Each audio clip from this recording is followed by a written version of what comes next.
Hey, so I was asked to take up a question again and then make another example, and that's dealing with solving equations when there's fractions involved. Okay, so I want to take up this question again. I'm going to do it a different way because I was asked, why couldn't you just multiply both sides by 20?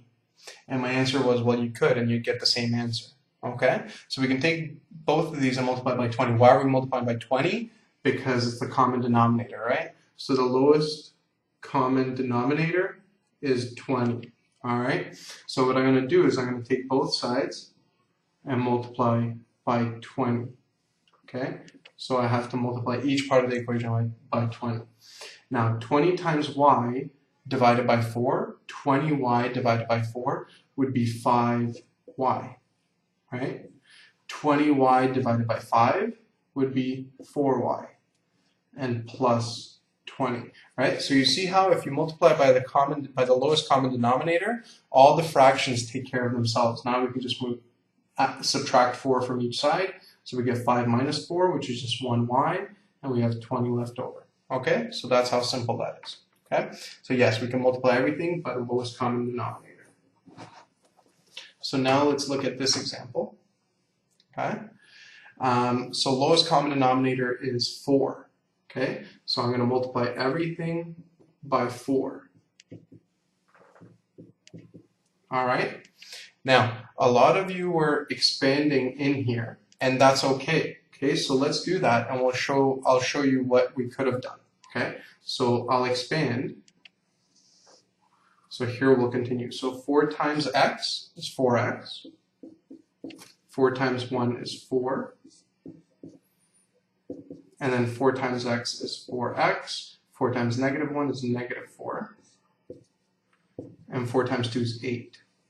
Okay? Now notice if I divide everything, 4x divided by 4 is x. 4 divided by 4 is 1. 4x divided by 2 is 2x. Negative 4 divided by 2 is minus 2. Right?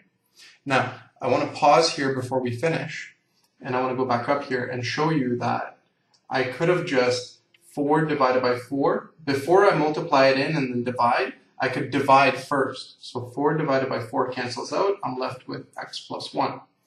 4 divided by 2 cancels out to a 2. So I'm left with 2x minus 2. Oh, and sorry, 4 times 2 is 8. Okay, so you see how I've got x plus 1, 2x minus 2, 2x minus 2, and 8, 8, right? So whichever way you want to do it is fine. Okay, so now we just collect like terms, so x and 2x is 3x, plus 1 minus 2 is minus 1, and that's 8, and then we have to add 1 to each side. So we get 8 plus 1 is 9, and then we divide by 3, and we get that x is 3.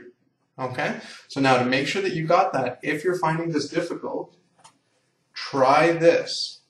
Okay, so try this right now, and when I say pause, you're going to pause the video, and then you can play it to see what the answer is going to be. Okay? So pause it and try it right now.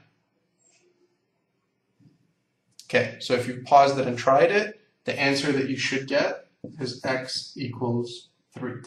Okay? Okay, so that's it, and hopefully that's helped. Okay?